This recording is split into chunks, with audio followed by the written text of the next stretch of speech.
পুঠি মাছ ন পুঠি শিঙৰা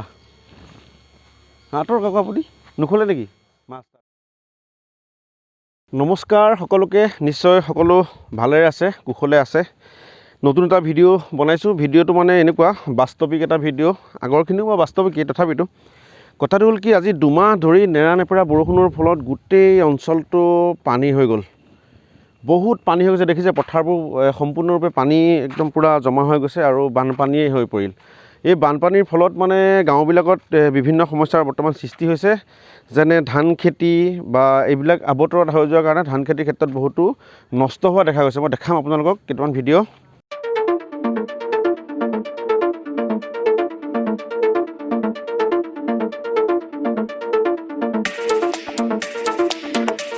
কথাটো মানে এনেকুৱা আমাৰ ইয়াত বৰ্তমান এটা খেতি কৰিব লৈছিলে মানুহবিলাকে বড়ো খেতি বুলি এই খেতিটো মানে চপোৱাৰ সময় পুৰা বড়ো ধানবিলাক পকিবলৈ আৰম্ভ কৰিছে এতিয়া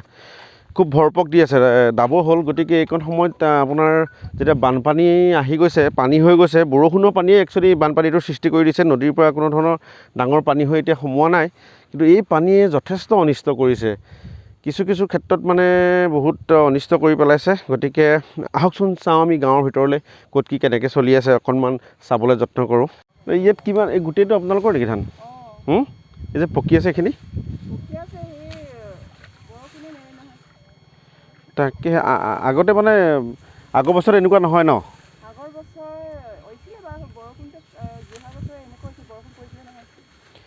খুব বেছি বৰষুণ হোৱাৰ কাৰণে হৈছে ধানো বেয়া হৈ যাব নেকি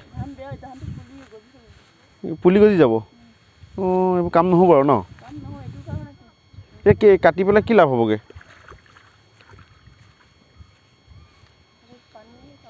আপোনালোক গোটেইকেইজনী একেখন ঘৰৰ নেকি অঁ অঁ তিনি ঘৰ মিলি পেলাই এই খেতিটো কৰিছিলে ন এতিয়াতো দুমাহমান কণ্টিনিউ বৰষুণ দি আছে হয় নাই অঁ খুব বেছি বৰষুণ হোৱাৰ কাৰণে আচলতে খেতিখিনি খুব ধুনীয়া হৈছিলে দেখিছে আপোনালোকে আৰু এটা মই ভিউ দেখাইছোঁ তাতে দেখিছে ইমান ধুনীয়াকৈ পকি আছিল ধানবোৰ খালি কি হৈ গ'ল অত্যাধিক বৰষুণ হৈ যোৱাৰ কাৰণে ধানখিনি নষ্ট হৈ মানে তুলিবলৈ বহুত কষ্ট হৈছে আৰু নষ্ট হৈ যোৱাৰ সম্ভাৱনা অধিক বুলি কৈছে কেলৈ মানে এতিয়া যে ধানখিনি দাই আনিছে তাত প্ৰব্লেম নাই আনি ইয়াত যে থৈ দিছে এতিয়া যদি বতৰ এৰি নিদিয়ে তেতিয়াহ'লে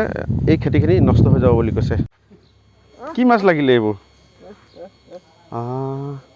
পুঠি মাছ ন পুঠি শিঙৰা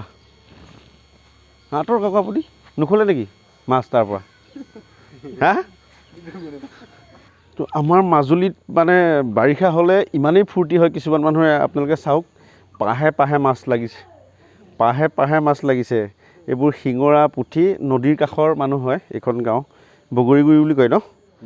এইটো প্ৰত্যেকটো মাছ দেখিছেনে এইবোৰ চাওক পূৰা মাছ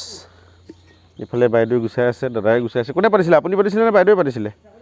মই পাতিছিলোঁ আৰু ইফালে জুই জ্বলি আছে ভিতৰত সেয়া ইয়াত নি ডাইৰেক্ট তাত দিবহে লাগে আৰু আপুনি একদম খাংখাচ এটা কথা কওক এইটো খাই কিহৰ লগত ভাল লাগিব অকল ভাজিব নেকি মানে খৰখৰীয়াকৈ ভাজিব চব্জি নাখায় আৰু টেঙাৰ লগতো ভাল কি টেঙা দিব এইটো চম্পা মানে ঔটেঙা দেই চম্পা টেঙা মানে ঔটেঙা আমাৰ ইয়াত ঔটেঙা মানে মিচিং মানুহবিলাকে চম্পা বুলি কয় আৰু চবতকৈ ফেমাছ টেঙা আৰু এইটো মিচিংসকলৰ হয় নাই চবতকৈ ফেমাছ টেঙা আৰু এইটো আপোনালোকৰ ঔটেঙাৰ লগতে তেতিয়াহ'লে ঔটেঙা পুঠি মাছৰ জোল বুলি এটা গানো গায় ন ঠিক আছে তেতিয়া লাগি থাকক এয়া মানে আঁতৰাই হ'লে আকৌ পাতিব মানে গধূলিৰ কাৰণে ন ঠিক আছে বাকী খেতি আছিলে নে বড়ো খেতি বোৱাৰীজনী বাৰু দাবলৈ গ'ল অঁ এইটো দাব পাৰিছে নেকি ওলাইছে বুলি কৈছে তাৰপিছত কি হ'ব কি জানো ঠিক আছে হ'ব জাল বনাই আছে নেকি আপুনি এইফালেও বনাই আছে এইজনে পূৰা মাছ মানে ধৰি খতম কৰি দিব নেকি নদীৰ এবাৰ হা খুব ভাল লাগিল এতিয়া মোক দি পঠাবনে মাছ কি মই এইফালে আকৌ বিচাৰি যাওঁগৈ গাঁৱত হা এই কিমান সময়ত লাগিলে এয়া মাছ কিমান দেৰি লাগিলে এইখন জাল পাতোতে বেছি মানে কালিয়ে পাতি থৈছিলে নেকি নহয় আজি ৰাতিপুৱা পাতিছে এতিয়া উঠাই আনিছে এইখন গোটেই দিনটো লাগিব দেখোন মাছ আঁতৰাওঁতে বা ঠিকে আছে আজি নালাগে বেলেগ এদিন মাছ লৈ যাম খাই যাম দেই হ'ব এতিয়া নালাগে আৰু এতিয়া মই আকৌ গাঁৱলৈ যাম ভিতৰলৈ যাম ন দেৰি হ'ব আহোঁতে গাড়ীতে গোন্ধাই যাব আৰু এইবিলাক এই যে দেখিছে জালবিলাক আপুনি নিজে চব আপুনি বনাইছে আপুনি নিজে বনাইছে চাওঁ এইখন কেই নম্বৰ জাল বনাই আছে 25ৰ বনাই আছে ৱা মানে এই পুঠি মাছ আৰু এনেকুৱা সৰু সৰু মাছ লাগিব এইটো কিমান লাগিব ডাঙৰ মাছ লাগিব এইটো অলপ ডাঙৰ চাইজৰ লাগিব 20টা এপোৱা হৈ যাব 20টামান পুঠি মাছ লাগিলে 1 পোৱামান ওলাই যাব মানে ডেইলি লাগে ন মাছ নাই নালাগে এতিয়া পানী বাৰুংতেহে লাগে আকৌ শুকাই গুচি যায় নাই আৰু ইয়াত একোও নাপায় এইখন ডাঙৰ জাল ন কুঢ়ি মাছ লাগে এইটোত ইয়াৰ ওপৰত থকাটো এইটোও ডাঙৰ একেই ন ছাতি তাতি চব ৰেডি হৈ আছে মানে যাব লাগে আৰু মাছ ধৰিব লাগে খাব লাগে এই দৰ্শক দেখিছে আমাৰ ইয়াত কিমান মানে ফেচিলিটি পায় মানুহে পানী বাঢ়িলে কিন্তু আবতৰীয়াকৈ পানীটো অহাৰ কাৰণে কিছু খেতি নষ্ট কৰিছে বড়ো খেতি সেইটো হয় নহয় বাৰু